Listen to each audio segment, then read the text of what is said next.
The biggest battle we will ever have to face is the battle between you and you. It's the battle of taking your mind to that limit and then breaking through.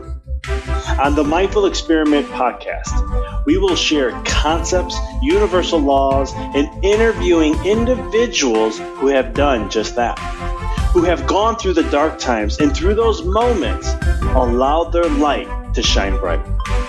I'm your host, Dr. Vic Manzo, and I want to thank you for listening to the podcast and taking this journey with me as we discover different avenues to break through those limits, expand your reality, and evolve into the person you desire to be.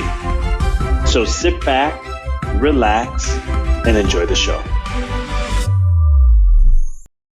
Hey guys, this is Dr. Vic, and you're listening to another episode on the Mindful Experiment. In this interview I had, it was really a great time to connect, as I've known about this individual for quite some time in his work in the health field. He's written a great book that discusses about vaccines and making specific choices in there. I've had patients bring this up because I recommend his book actually a lot.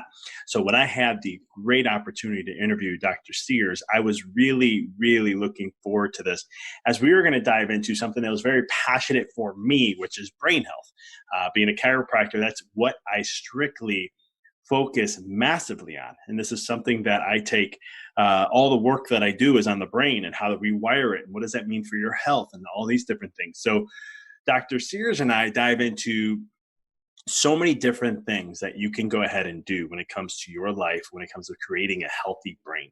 He's even written a book called The Healthy Brain Book, and he shares a ton of things in there. And he brings it in a very nice and simple way. We discuss a lot about that in the episode. We also talk a lot about things where, what are the foods that you should be consuming? Why is it important? Why is salmon so critical for brain health? Why is fat so critical for brain health? We dive into all these elements. And then we talk a little bit about his personal life too, and we get into some of that.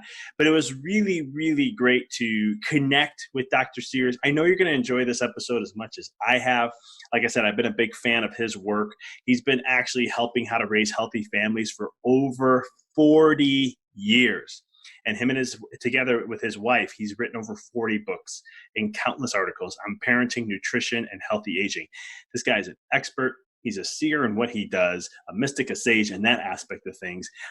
You'll see the gentleness of his heart and so much more. So I'm excited to share this amazing recording that I had the opportunity to have with Dr. Sears. And I know I'm going to have him back on the episode because there is so much more that I want to get into when it comes to mind and peak performance with the mind, and what are things that decrease the mind, don't let it be happier and sharper, and so much more. What decreases our mental output, emotional burnout, and all these other things that we didn't get a chance to discuss so much into this episode, but we'll always have him back for more.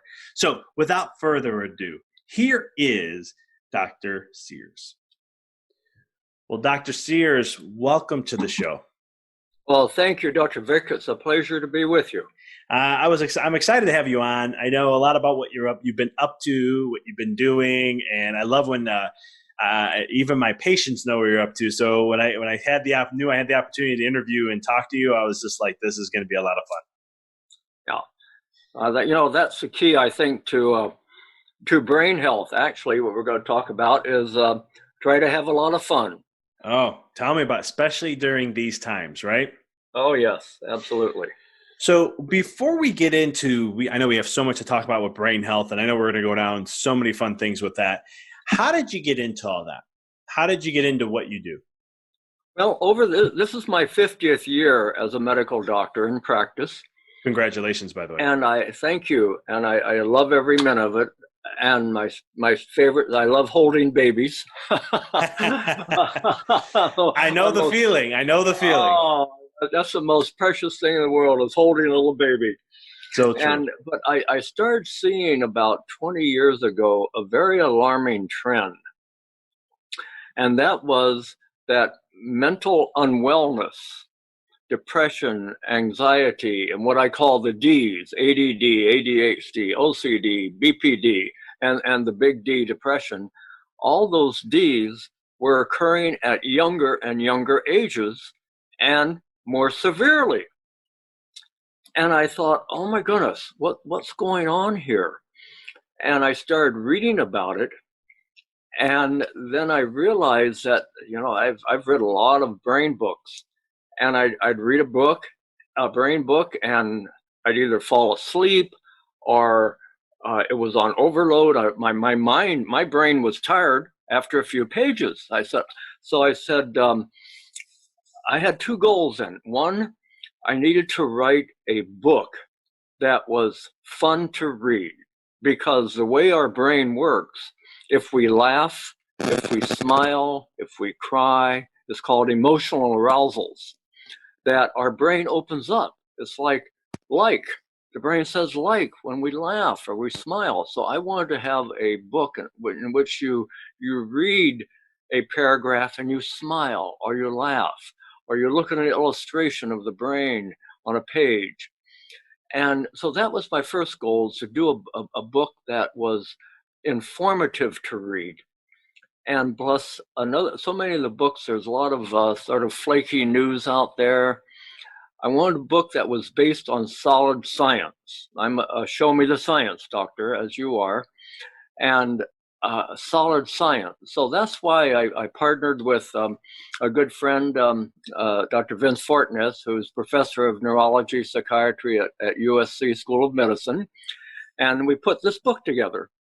It just came out, and on called The Healthy Brain Book. And that was our goal. My goal was just to see if we couldn't give my patients my practice. I started with this. I use my practice sort of a laboratory, as you probably do, and study what works and what doesn't. They would come in and say, doctor, I know I'm depressed. I know I just need a plan. I would hear that. I just need a plan, an action plan.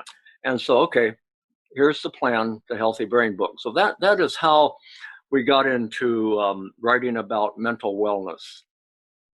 I love that. And I love how, you started to see how this is happening sooner and sooner in age and so forth. My practice is, I see a ton of kids. We're about 50% pediatrics. And that's my motivation to go pediatrics was about 4 years ago, because I started to see chronic illnesses going through the roof. And it was one of those things where I was like, I can't, on my watch, I can't let that happen. So even though I only have a small little speck of the pie that I'm influencing, at least I'll be happy that I did that. One question I wanted to ask you, though, is why do you think we're seeing it sooner and sooner and younger and younger? Well, I think in one word, I think it's a mismatch. That how our brains develop, thousands and thousands of years ago, how our brains developed, first of all, to eat real food. Of all the organs in the whole body, the brain is most susceptible to what you eat, for better or worse. So I think the first problem, we were not eating smart foods. We were eating dumb foods. Secondly, we were made to move. Our bodies and our brains were made to move, and we were made to move outdoors. And what are we doing? We are sitting too much indoors. And thirdly, we were made to meditate a bit. Our brains were wired to work and create and be active and go out and do things. But then our brains were also made to, okay, take a deep breath, take a few minutes off, and just relax and cool it, and then get back to work. See, so we're living the way our brains were not created to work. And I think this is why the brains are saying, okay, enough already. I'm tired. I'm not going to work. That makes perfect sense. I mean, I couldn't agree with you more, especially movement is life. And I always educate my patients on how that your brain needs stimulation in the sense of movement, because that's how it feeds itself. Mm-hmm. You mentioned not smart foods. What would you consider to be smart foods? Well, what I'm been a pediatrician now for 50 years, and so if pardon me if I start talking like a child, thinking like a child, or my wife says act like a child, but here's the simple. The brain is the most complicated organ. So I think if we can make it fun and understandable. So what are the best foods for the brain? Well, let's go into the brain a minute. The brain is mostly fat. And how I teach my parents to remember that is we're fatheads. You're a fathead, I'm a fathead. Our brain is mostly fat. So therefore, our brain needs smart fats. If our brain is mostly fat, we need a smart fat diet, not a low fat diet. This whole low fat thing was probably, Dr. Vic, the dumbest advice in America was that low fat diet. Couldn't agree with you more. Low fat, high carb was just the opposite of what the brain needs. So the brain's mostly fat, the brain needs smart fats. That's point number one. All right, so we need smart fats, which we can talk about later.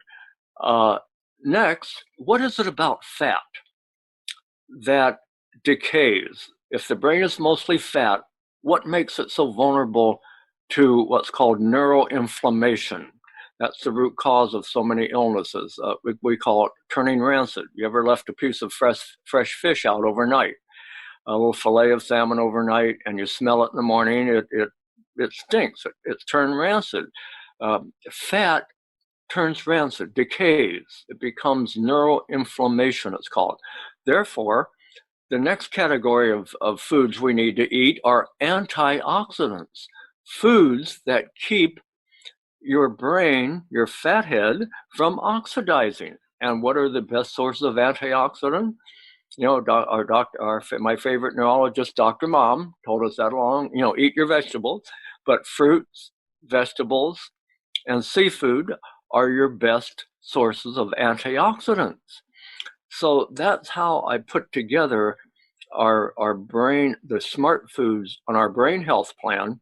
If the brain is mostly fat and fat oxidizes, therefore a smart brain food diet would be high in smart fats and high in antioxidants. And antioxidants are plant-based foods, fruits, veggies, and berries. I totally agree. And it's one of those things where, I think the whole low fat movement came like in the early 90s. And I remember reading an article in 18 years since they moved to the low fat diet, just in 18 years, diabetes had tripled. Yes. And because it never made sense. And what's interesting is this is why I love medical detective work, and that whole low-fat diet they've exposed just a few years ago. They exposed all that science as just false. It was wrong. And because when you started putting more when you took the fat out of food, you put in junk carbs. And I tell my patients, I say, it's junk carbs that make you fat, not smart fats. And a little exercise, I tell them if they don't believe me, I say, all right, say at 2 o'clock some afternoon, you're hungry, and you eat an egg, 75 measly calories, smart food, an egg. And notice how you feel. You're not hungry an hour or two later. You'll feel perfectly satisfied. Then the next day, eat a slice of white bread, same number of calories. And notice you're hungry an hour later. So you eat another couple slices. See, so junk carbs don't have two major faults. They don't fill you up, so you overeat. And also they create, it's like the brain says, I need more, I need more, I need more, so you overeat. So this, and that's smart for the food industry because they want you to overeat and overbuy. So that's why we want to come back to a smart fat diet. And in fact, this surprises my older patients. I see adults too.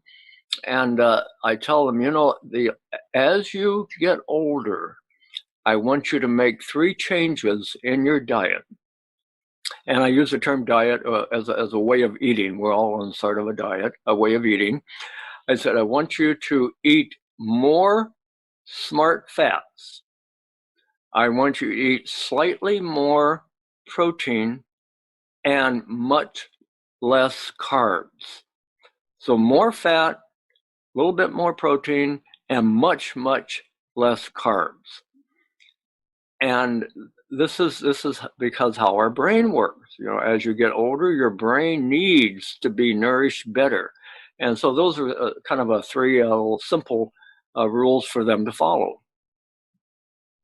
I like that. How is that? Are you like an advocate for then like the keto diet or a paleo diet?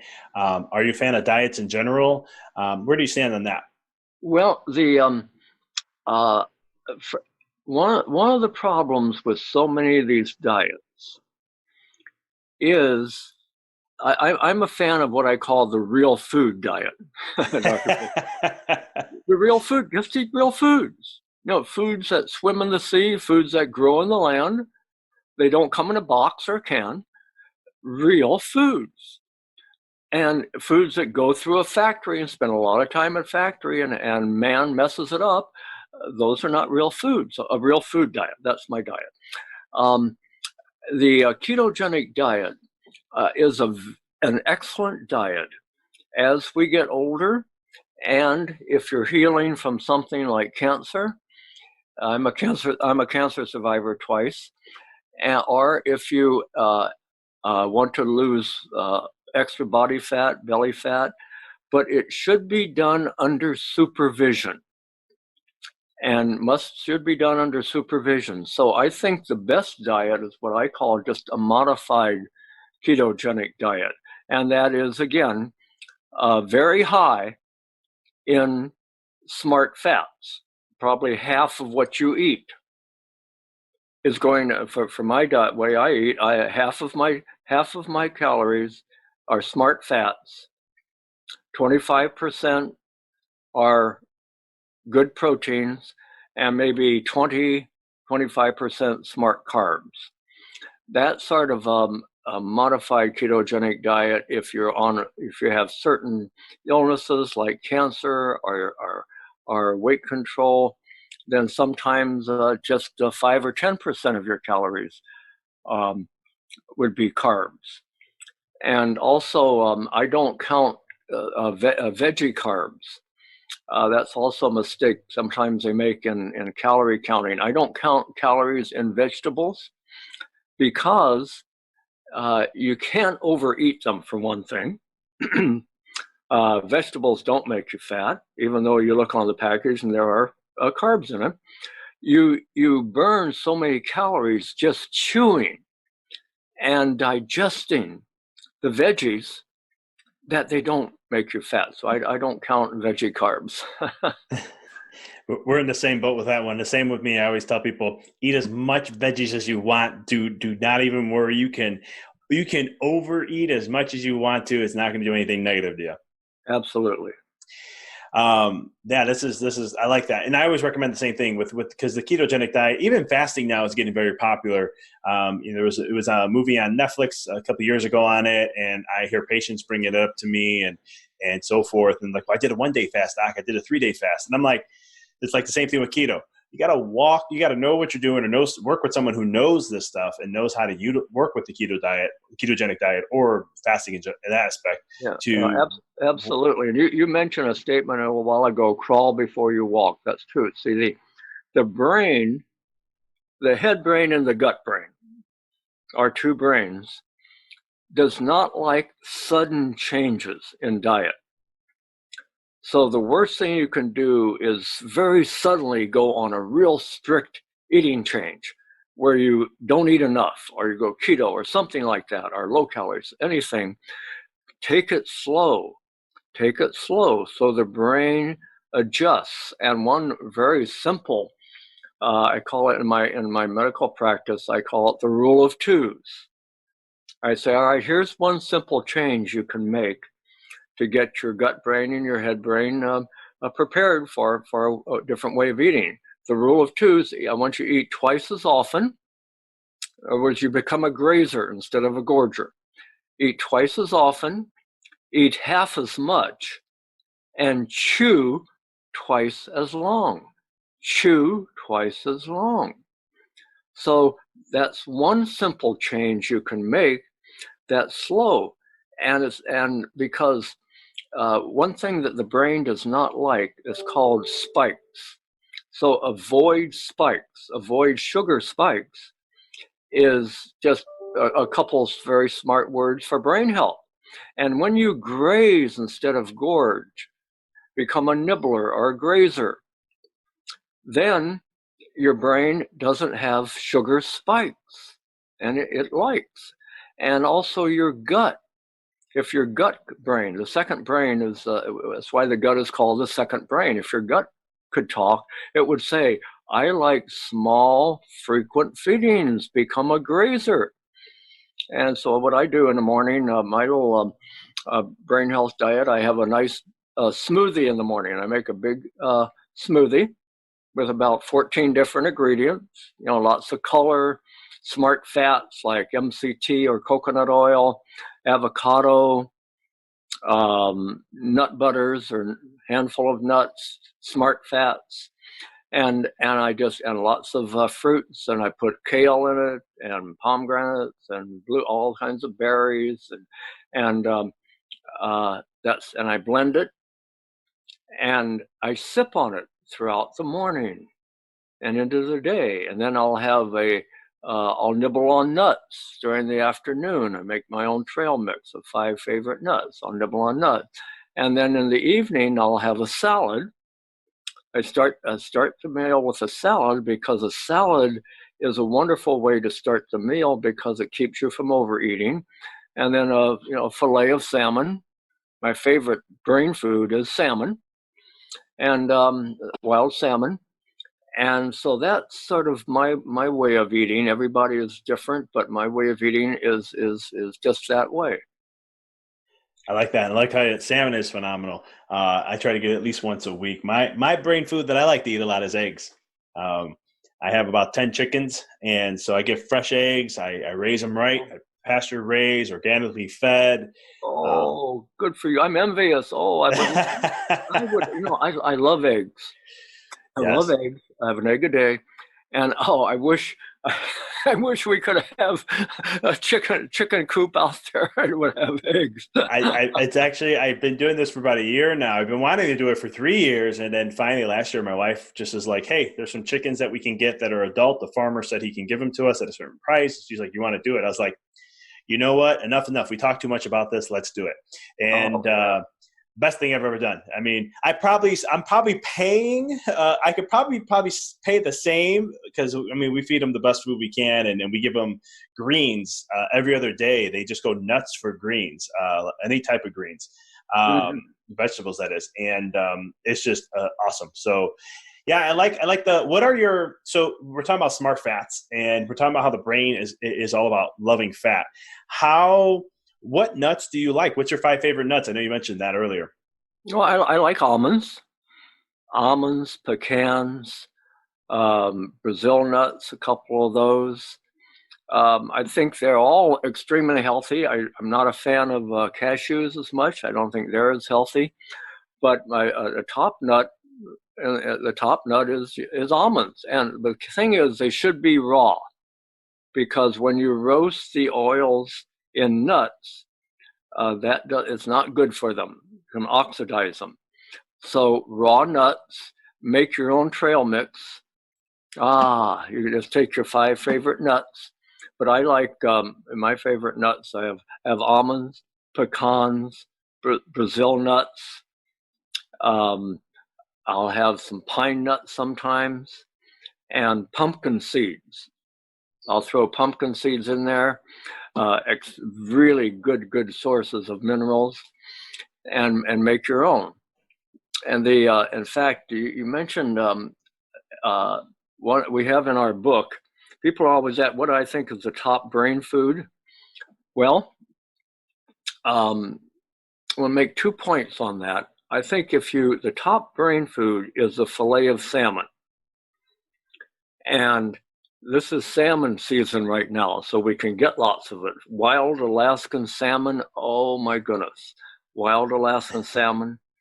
And I have a 2 pages in our book where I list the top 10 nutrients in the brain. And then on the next page, it's the top 10 nutrients in a fillet of wild salmon. And it's a perfect match. There's no other food on the planet that has the same top level of the 10 nutrients in it that the brain has, like omega-3 fats. Omega-3, DHA, EPA, top fat in the brain, top fat in salmon. And then, I have a question for you, Dr. Fit. What do you think makes salmon pink? Why are they so pink? The algae they eat that turns into astaxanthin. Aha, yes. You got it. Right. And very few people realize that salmon are pink because they have astaxanthin in them. Astaxanthin is one of Dr. Mother Nature's most powerful antioxidants. Antioxidant is anti-wear and tear biochemical and bionutrient. And so you have healthy fats in a piece of salmon, and you have nature's most powerful antioxidant, which is what the brain needs. And now some people, and if you can't get salmon or you're vegan, then what you need to do is take astaxanthin. And the best comes from, it's grown, you can actually grow astaxanthin in a pond in Hawaii, Hawaiian astaxanthin, and you can actually get DHA and EPA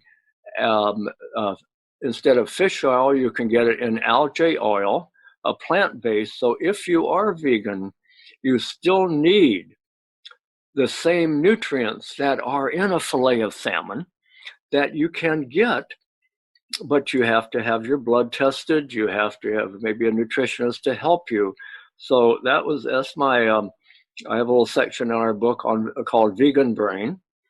And the reason I like that, I'm a pesco vegetarian, meaning I high in vegetables, but also high in seafood.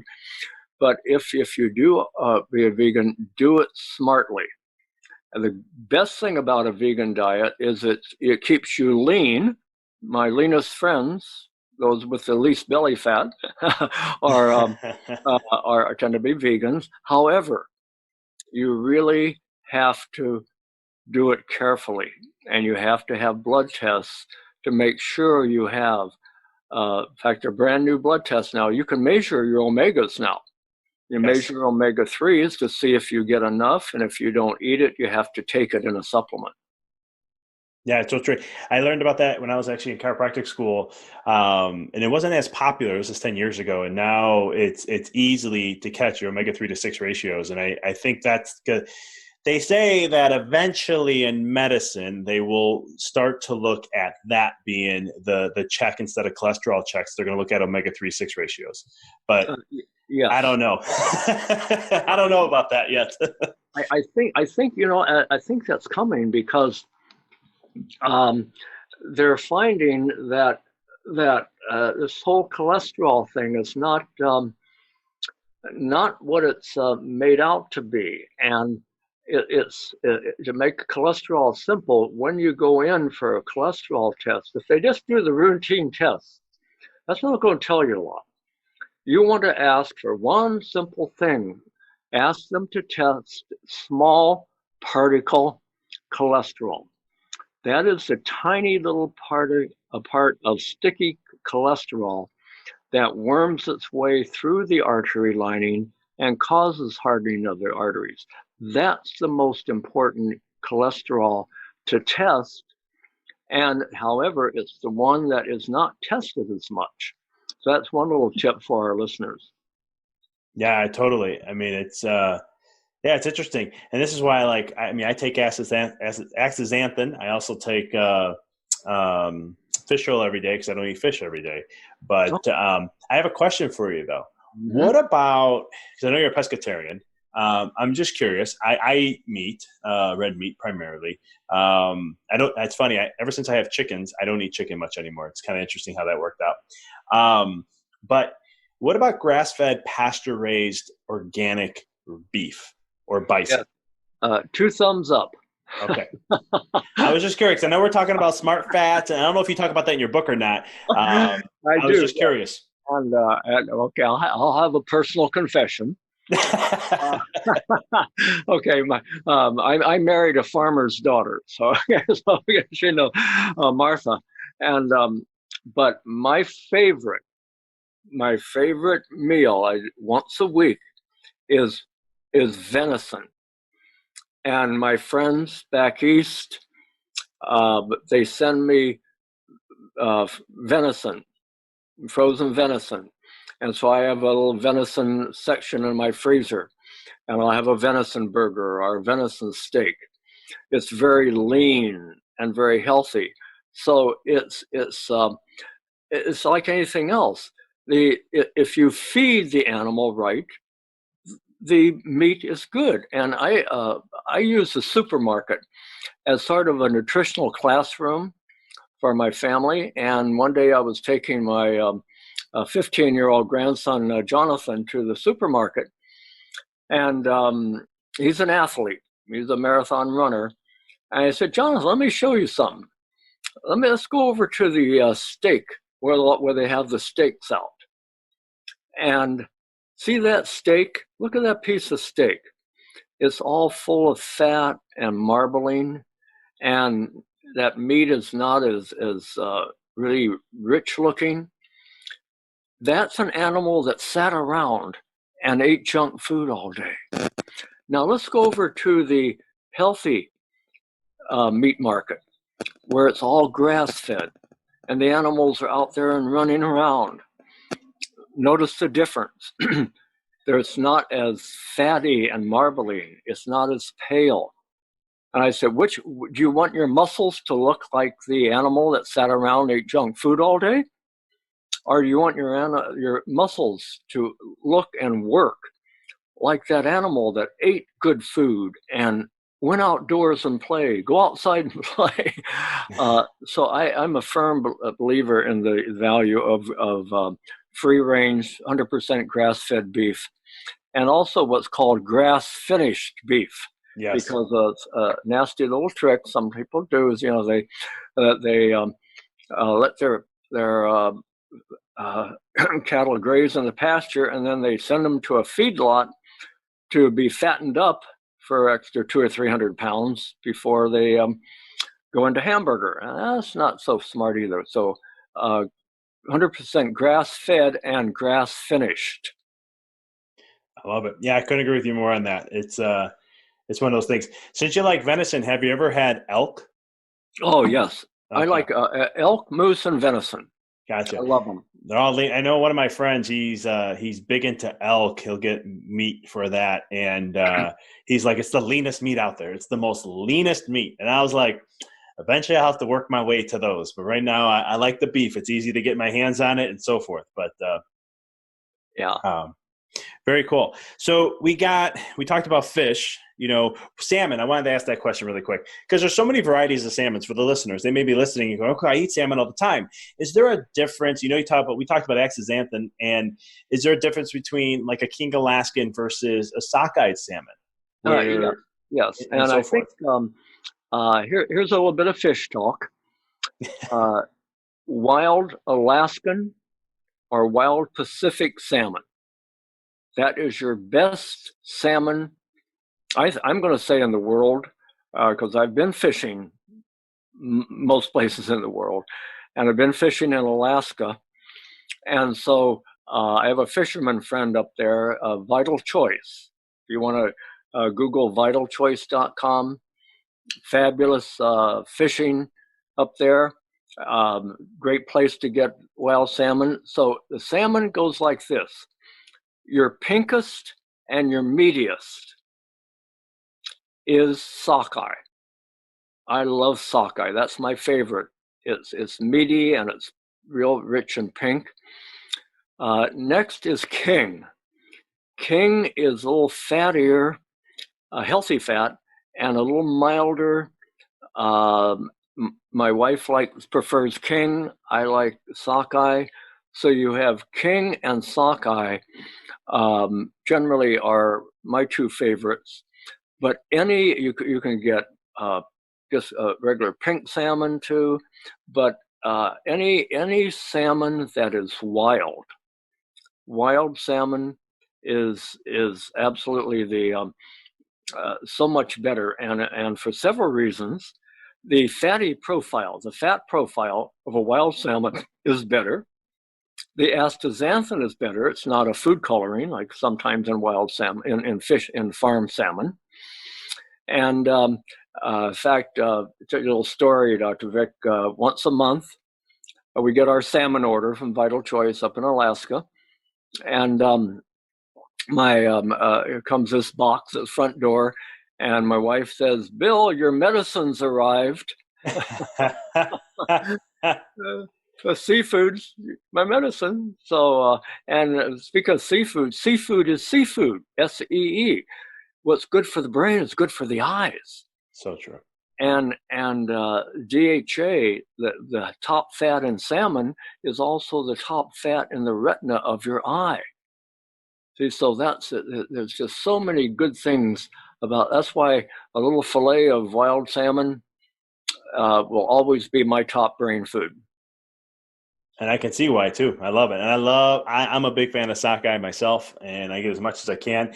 Since you farmed it, real quick, just as I ask this question, you've been fishing in Alaska and stuff, and you're a big fan of salmon. Have you ever had Copper River salmon? Oh. You mean that $50 a pound? That's expensive. Let me tell you. I only eat it once or twice a year. When it comes out, I'm like, all right, I'll splurge a little. I want to enjoy it. All right. My favorite fisherman up there, Randy Hartnell, he sends me every year about a half a dozen fillets of Copper River salmon, and I put it in our freezer. I put it in a little box because we have a lot of kids, and they're in there. They call it shopping at mom and dad's. You know that. And kids, and I have put it. Do not eat. This belongs to mom. So mom, isn't that is the most delicious, nutritious Copper River salmon. So you nailed it. Yeah, I just had to ask when you were talking about salmons and all this. I was like, I got to ask him if he does Copper River. Yeah, it's one of my. I think it's only I think it's July or August, if I'm not mistaken. Yeah. They do that once. I used to have a chiropractic coach, and she lives in Alaska, and she would tell me like it's a really serious event. They go down to the river, and it is just they're like they get about 20, 30 different fish. They'll get 20 to 30 salmons they'll catch. But it's like they're like it's no joke. You got to be there, and they take it very seriously. So very cool. Now, I know we've been talking a lot about fat. We've been talking a lot about brain health. I wanted to make sure I covered, a couple things here. With everything going on with COVID and brain health, how's that, in your book? Because your book, I think it's critical during these times. So I want to hear from you. Why is your book the timing and the importance of it is so critical right now?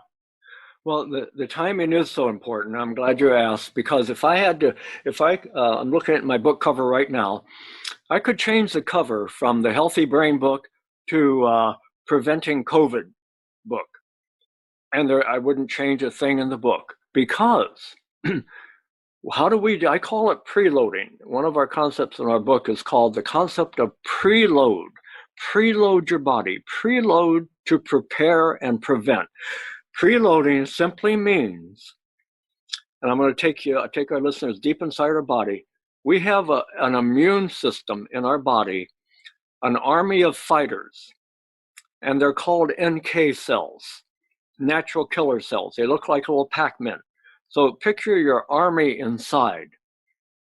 So a virus comes in, and the army, if the army is well fed and well equipped and well trained, we call it preloaded, then that army says, okay, we can handle that virus. We'll go on a search and destroy mission. We'll attach ourselves to that virus or that cancer cell, whatever comes into your body.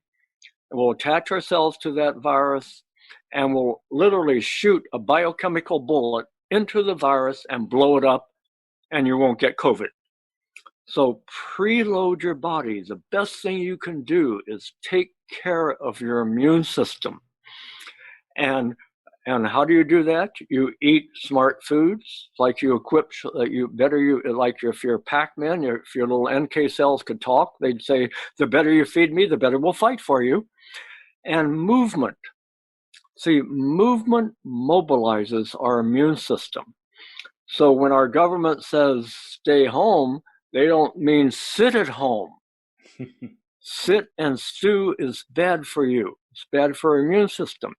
And think about it for a minute. As you move,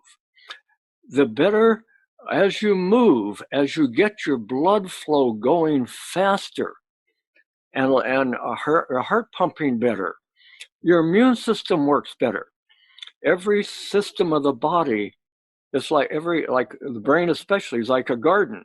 And what do you do to grow a good garden? You feed and fertilize it. What do you do when you exercise? You increase the blood flow to your brain, which is food and fertilizer. So right now is our opportunity to preload our body. We have an institute called the Dr. Sears Wellness Institute, where we certify health coaches. And one of our biggest mantras in our health coach certification is how to make your own medicines. That your body makes its own medicines. And one of the best ways to make your own medicines is movement. And if you want to have some fun, if you're out, say, jogging with a friend, or you're, when the gym opens, you're on a treadmill, or just jumping up and down, or dancing, or walking fast, just say to your friends, oh, it feels so good to be making my own medicines. Really? Yes. So when you move, we have a whole page of diagram in our book. When you move, when the blood flows faster over the lining of your blood vessels, the silver lining, that is where your natural pharmacy is. And when you move, you picture trillions of little medicine bottles opening up and flooding your system with good, healthy medicines, internal medicines. And the medicines you make are better than the medicines you take, all the antis, I call it. You make antidepressants, anti-anxiety, anticoagulants, lower cholesterol, lower blood sugar, lower blood pressure. Those are the natural medicines you make. And how do you make it? Dr. Mom said, go outside and move. In fact, movement outdoors, brain specialists call it exercise squared. Movement outdoors is so good for the brain and every system of the body. I couldn't agree with you more. Being a chiropractor, we're all about movement, more about movement in the spine specifically. But it's one of those things too, where I could totally see why movement outside is critical. I mean, there's research studies that show that like even indoor air can be up to 10 times more toxic than outdoor air. Yes. Mm-hmm. And so I could see that being a huge role in your book. Oh, go ahead. And that's why, I keep going back to my favorite neurologist, Dr. Mom, go outside and play. Remember, as a kid, when you're boredom and bad behavior, go outside and play. Outside and play. Thank you, Mom. So true. And make sure you're in the sun as much as you can. Enjoy it. Yes. And safety with it, but definitely. I was going to ask you something. Now I'm going blank on it. It'll come back. But I'll remind you about, you mentioned the term chiropractor. See, I have a lot of respect for chiropractors. I know you guys are real busy now because we are seeing, and I'm sure you're seeing, an illness I've never seen before, except the last 5 years. We call it in pediatrics text neck. These kids are coming in, they look like old folks. They're bent over, they're humpbacked because they're spending the day. So I teach, and part of my they call it Dr. Bill's sermon. Okay, Dr. Bill's sermon, when they come in for their checkup, I say, all right, I want you to at least once an hour, say hi to the sky. Put your arms out to your side, look up, look way up, hold it for about 5 or 10 seconds, and say hi to the sky. What you're doing in your balance, you're balancing that humped over text neck that you spend most of your day doing. So true, and it's one of the things we're seeing chronically now. I mean, I'm seeing 8-year-olds and 7-year-olds with straight necks. I mean, we'll do an X-ray just to see, so that we can. It's part of our neurological assessment, and it's mind blowing to see that, because in chiropractic we call that the arc of life, Mm-hmm. and these kiddos and stuff not having it. It's just it's a whole nother silent epidemic that's happening that nobody knows about. And and you're talking about brain health, this relates all to it, because it creates what we call in neurology low tone, Mm-hmm. and which plays a massive role on things. So I digress, but yeah, it's something that we see a lot of. As we get wrapping up here, I know that, one of the things is, so you talked about movement, we talked about fats. Is there anything else when it comes to how to create a healthy brain? Well, let's maybe talk for a minute or so on meditation, because this is becoming more and more impact. I start teaching in my medical practice, I start teaching meditation techniques to 7-year-olds. I love that. And we teach them, I call it I learned this from a smart mom in my practice, Julie. We call it I am. So before they go to bed, you lie down with them, and you say, I want you to tell me all the things that you are good at. Okay, I am smart. I am a good soccer player. I am pretty. I am. And you wake up in the morning and you say hi to the sky, and you say attitude of gratitude. Again, no matter how life sucks, we all have a few things to be thankful for nowadays. I am thankful for. I thank you for. I do this every morning. I wake up. Thank you for my life. Thank you for my wife. Thank you for my health. Thank you for my wealth. 8 kids. Thank you for my MD. Please make it my ministry. So, whatever mantra, whatever list of attitude and gratitude, that's the way your brain wants you to start the day. Not jump out of bed and go to your email and go to your cell phone. No, just look outside. Take 5 things you're thankful for. Thank you for. Thank you for. And that's how you relax the brain. The brain says, hey, you just brightened my day. Bring on the day. I can take it. I like that. I like how you make it a mantra. That's really that adds a little special touch to it. So this is great. I love everything you're sharing here. I love how you're teaching 7-year-olds how to meditate. I think that's very critical in this day and age. So Dr. Sears, how can people connect with you? How can they get in touch with what you're up to, follow you, get a hold of your book, all that stuff? Where is it available and things like that? Yes. The book is available on Amazon. Just came out last week on Amazon. And you can connect with through our website, askdrsears.com.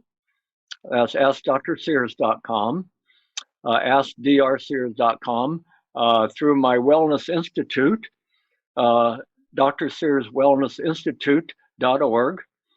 Though I love hearing from you. Those are the best ways to connect, Dr. Vic, and I think we have so much in common. It's been an honor being on your program, because you and I, at the end of this program, we'll have what I call the helper's high. Maybe a few listeners, maybe a few hundred, hopefully, maybe a few hundred people's lives are better because of what they heard on your program. And then you and I will go to bed tonight saying, because of what we shared on a program, someone's life is happier, healthier, and longer. That's that priceless feeling that keeps you and I in medical practice. Totally. I couldn't agree with you more on that. Yeah, I love the whole helper high thing. It's why I do this whole podcast. I always tell people, they ask me, why do you do it? What's the purpose? And I said, it's not to get big or famous or anything like that. I can have conversations with people that I normally would never be able to, just in my own networks. But doing it this way with technology and social media and everything, I'm able to. And so I get to pick your brain, connect with you, but then at the same time, while I'm doing that, we're helping people at the same time. So I appreciate you being on. It was a lot of fun. And thank you. Thank you for listening to the podcast. For past shows, please visit www.empoweryourreality.com. I hope this show inspired you and added to your life to help you on the journey to rediscover who you really are. To connect with us on Facebook, please visit www.facebook.com/Dr. Vic Manzo. Check us out on Twitter. The handle is Dr. Vic21. Follow us on Instagram, www.instagram.com/Dr. Vic Manzo. If you were inspired by the podcast, pay it forward by sharing it with someone who you know can benefit from it. Thank you again for listening to the Mindful Experiment podcast, sharing paths to help you rediscover your infinite potential.